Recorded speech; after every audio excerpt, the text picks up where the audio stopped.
Capítulo 10. Moedas de ouro para o Marquês. Nem todos os valdenses moravam nos vales entre as montanhas. Alguns viviam em vilas no sopé de colinas dos Alpes e à margem de correntes que fluíam dos vales. Também católicos ali moravam. Numa dessas vilas residia uma meninazinha valdense chamada Maria. Esta tinha uma companheirinha católica, cuja casa ela frequentava e cujos pais a tratavam bem. Os pais de Maria não se importavam que ela visitasse um lar católico, porque achavam que ela compreendia a Bíblia muito bem para suas crenças religiosas serem abaladas. Certo dia, a mãe da menina católica levou Maria à grande igreja católica na vila e mostrou-lhe as belas pinturas e imagens, velas e o altar coberto de panos dourados. Maria nunca vira coisa semelhante e pensou que tudo aquilo era muito bonito. Depois disso, com frequência, a mãe católica perguntava a Maria se ela não gostaria de tornar-se católica também, mas a meninazinha valdense apenas abanava a cabeça negativamente. A senhora resolveu mudar de método. A não ser que você prometa tornar-se católica um dia, não posso permitir que você venha brincar com minha filha, disse ela a Maria uma ocasião. O padre vai ficar muito zangado se descobrir que minha menina brinca com uma herege. Venha, prometa-me apenas que um dia você vai se tornar católica. Maria assustou-se, mas desejava continuar a brincar com sua amiguinha, de modo que respondeu: minha mãe e meu pai não gostariam que eu fizesse isso. Eles nunca o vão saber de minha boca, e você também não deve dizer uma palavra a esse respeito. Vamos, simplesmente diga que um dia você se tornará católica. Maria olhou ao rosto sorridente da mulher. Então, devagar, assinou que sim. Muito bem. Quando você tiver mais idade, farei com que o padre venha e lhe ensine todas as coisas que você precisa saber. Agora, corra e vá brincar. Maria procurou não mostrar a preocupação que a perturbava quando voltou para casa. Nem por todo o mundo ela queria que seus pais soubessem o que ela prometera à sua vizinha católica. Continuaram as visitas diárias, mas de algum modo muito da alegria que nela sentia desaparecera. Então, um dia, para terror seu, ela encontrou ali o padre, esperando para batizá-la com um pouco de água benta que trouxera. Não ainda. Não posso batizar-me hoje. Espere mais. Você sabe o que acontecerá se você morrer antes de eu batizá-la na igreja verdadeira? Perguntou o padre. Tremendo, Maria não pôde senão sacudir a cabeça. Você vai direto para o inferno e queimará ali para sempre e nunca mais sairá dali. Pense nisso. Quando eu vier a próxima vez, você precisa estar pronta para o batismo. Desta vez, Maria ficou realmente atemorizada. Sua mãe viu logo que alguma coisa perturbara a filha. Por algum tempo, Maria recusou-se a responder às muitas perguntas de sua mãe. Depois de um pouco, ela rompeu em pranto e contou tudo a respeito de suas conversas com a senhora católica e com o padre. Grandemente alarmada, a mãe contou ao marido tudo quanto acontecera. Ambos sabiam que por muitos anos os piemonteses haviam roubado crianças valdenses, levando-as para conventos de frades e de freiras na planície, para serem criadas como católicos. Temendo que sua filha fosse arrebatada para longe, o pai de Maria primeiro proibiu-a de visitar a casa de sua amiguinha. Arranjou ao mesmo tempo que ela fosse levada à noite para ficar com uma parenta em uma vila distante, onde ficou por vários meses. No outono, depois da colheita das uvas, o povo da vila onde estava Maria fez uma festa. Os pais da menina foram para a ocasião e a visitar a filhinha. Como se sentiram felizes ao ver a pequena bem e feliz. Passaram um dia muito agradável, até que, de repente, viram um bando de cerca de 30 homens a cavalo, galopando rapidamente em direção a eles. Chegando os soldados ao círculo daquela vila, apearam-se. Um deles precipitou-se para a frente, tomou Maria nos braços e foi-se correndo antes que o povo aterrado pudesse fazer qualquer coisa para detê-los. Os soldados galoparam então vale abaixo, desaparecendo no crepúsculo da noite. No decorrer das semanas e meses que se seguiram, os contristados pais buscaram por todos os modos possíveis descobrir para onde fora Maria levada. Nenhum dos juízes falava no assunto com os pais. Quando os meses se foram arrastando em anos, os pais de Maria desistiram da esperança de tornar a vê-la ou de ouvir notícias a seu respeito. 7 anos mais tarde, o pai ouviu que Maria, agora uma mocinha, encontrava-se num convento em Novara, onde se tornara freira. Só depois de ela haver feito todos os votos, consentiram as freiras que Maria escrevesse uma carta à sua mãe. Lendo-a, os tristes pais compreenderam que alguém lhe ditara o que devia escrever, e sabiam que jamais haviam de conhecer toda a história. Ficaram, no entanto, aliviados por saber que sua filha vivia. A mãe de Maria compreendia, entretanto, que jamais tornaria a ver sua filha. Em consequência de sua contínua tristeza, a saúde alterou-se e contraiu tuberculose. Então, ao tempo em que Maria deveria ter 20 anos, a abadesa escreveu que a menina morrera de febre. Coração quebrantado, a mãe morreu pouco depois.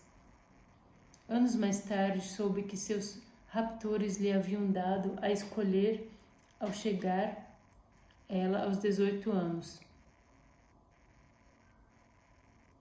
Ou casar com um nobre católico com grande fortuna, ou tornar-se freira. Como ela não quisesse casar, fora forçada a fazer-se freira. O que aconteceu a Maria sucedeu também a centenas de outras crianças valdenses.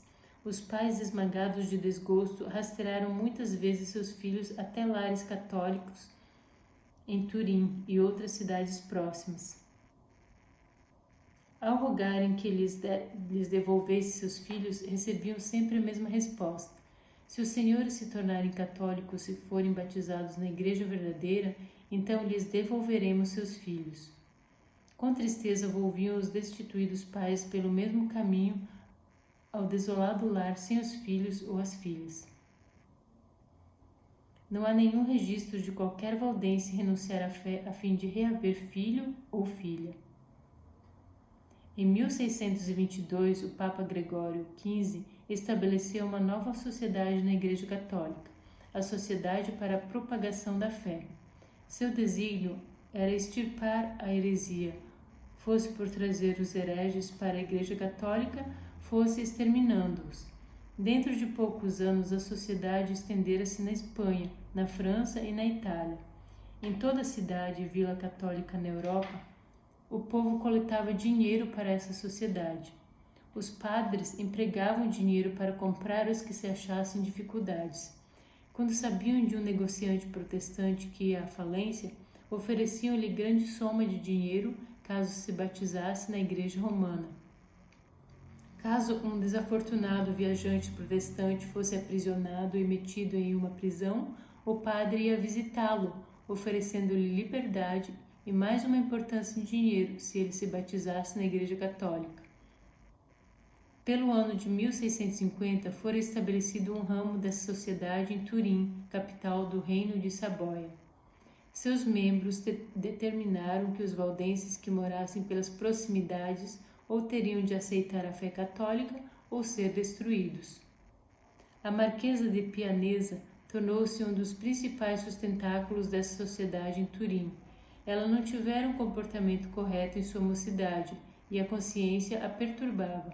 O padre disse-lhe que se ela quisesse devotar seu tempo e fortuna à grande tarefa de converter os hereges, todos os seus pecados lhe seriam perdoados. Assim, ela deu muito de seu dinheiro à sociedade para a propagação da fé e extermínio dos hereges. Para começar a obra de ganhar os valdenses, a marquesa mandou um grupo de monges capuchinhos pregar aos hereges dos vales. A princípio, esses homens julgaram que haviam de converter facilmente os valdenses e desafiaram ousadamente os pastores a discussões públicas. Os ministros, porém, conheciam a Bíblia e podiam com facilidade provar que os monges estavam em erro. Embaraçados, eles voltaram a Turim e relataram à marquesa de Pianesa que não haviam feito nenhum converso. Culpavam de sua derrota os pastores valdenses. A marquesa convocou os membros de seu concílio para ver que novo plano poderiam fazer para extirpar a heresia de Saboia. Poderemos persuadir o duque de que é seu dever sagrado destruir esse ninho de hereges? Perguntou um padre zangado. Não, respondeu a senhora.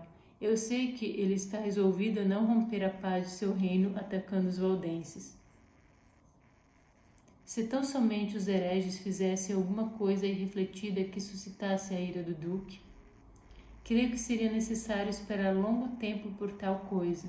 Eles vivem muito pacificamente. Depois de discutir o assunto por longo tempo, um dos monges pensou, afinal, em um plano que acharam iria funcionar. No dia seguinte, o monge encontrou 2 homens que concordaram em entrar nos vales e procurar atrair os valdenses em algum gesto precipitado.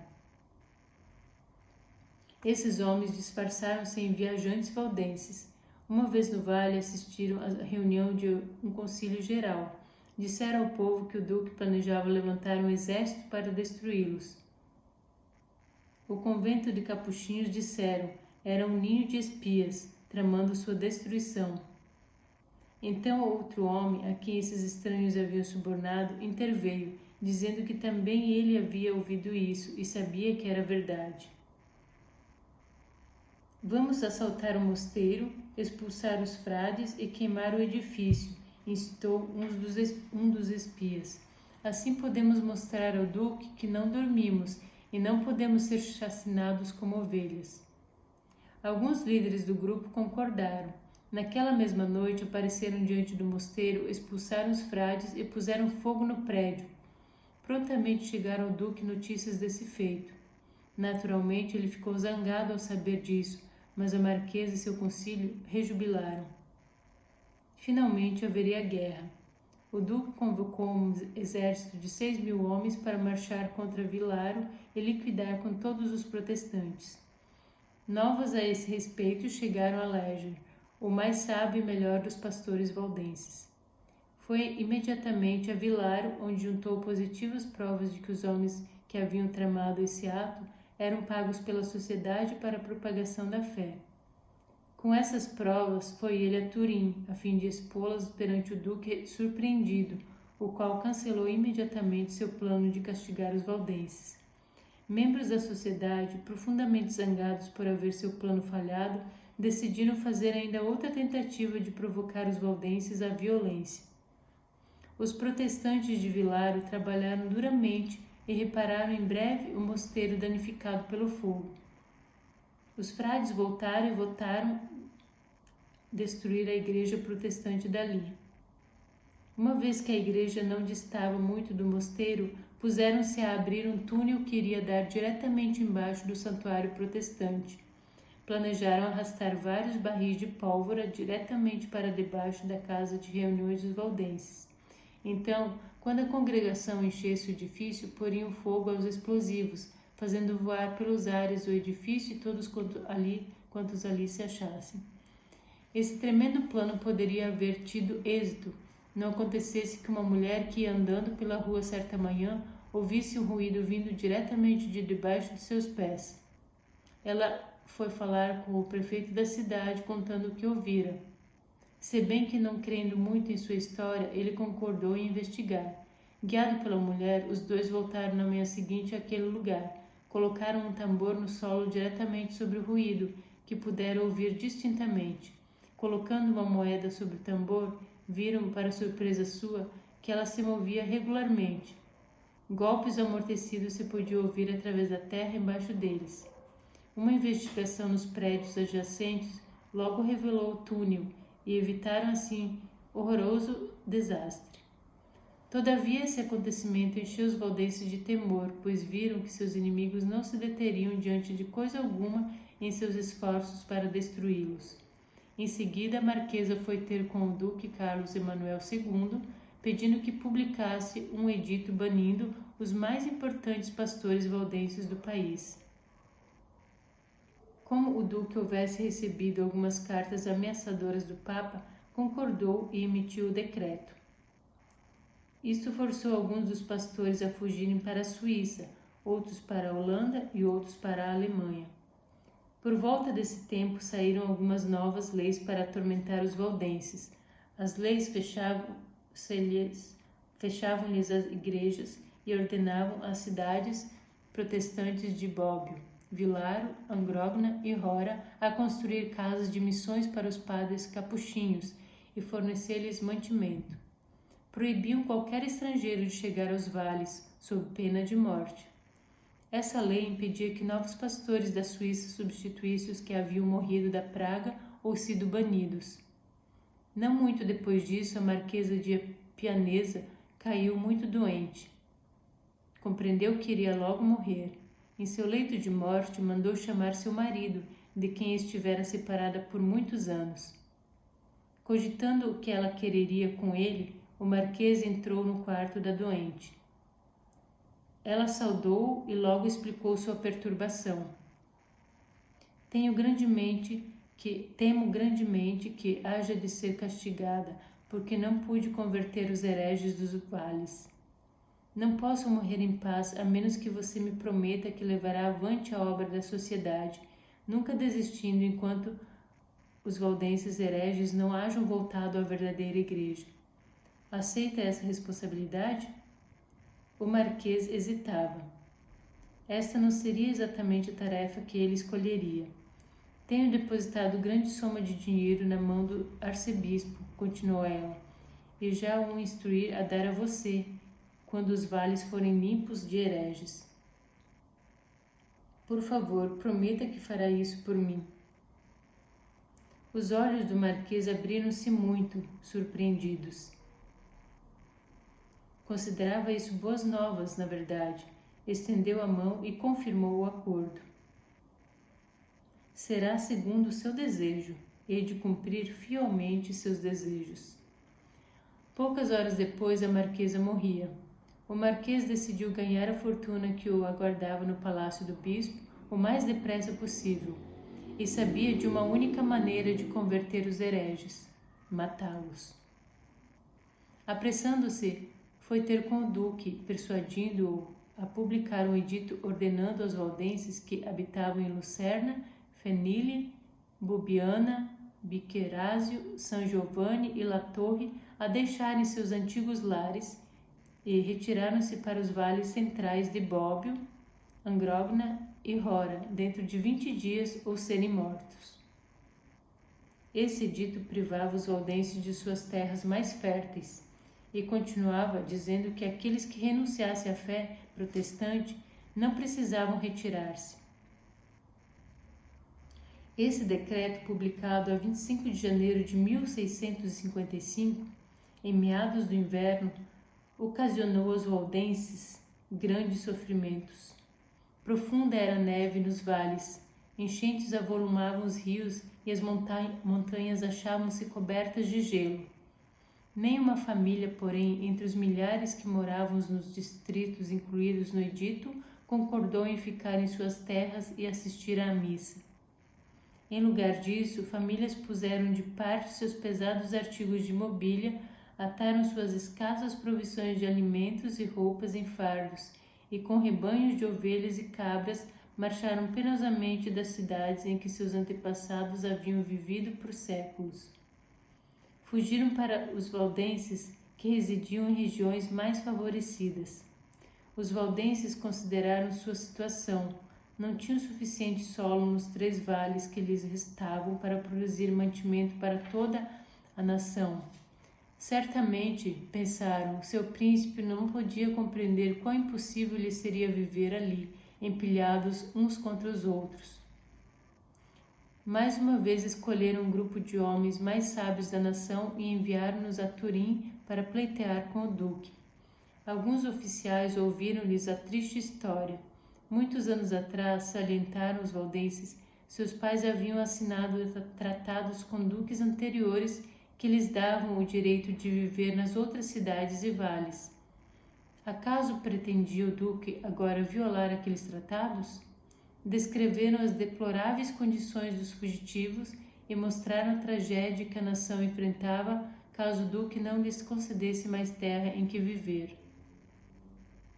Os ouvidos do príncipe, porém, haviam sido envenenados por mentiras. Ele nem sequer se encontrou com os delegados. Os oficiais, porém, asseguraram aos valdenses que a questão seria considerada, e eles tiveram de satisfazer-se com essa promessa. Então os valdenses foram detidos em Turim até 17 de abril, pois seus inimigos não queriam que eles voltassem e alarmassem o povo dos vales, a quem esperavam tomar de surpresa. Naquela mesma noite, à meia-noite, o Marquês de Pianeza saiu secretamente de Turim à testa de um exército de 15.000 homens. Queria, mais do que nunca, ganhar o ouro que sua mulher havia deixado com o arcebispo.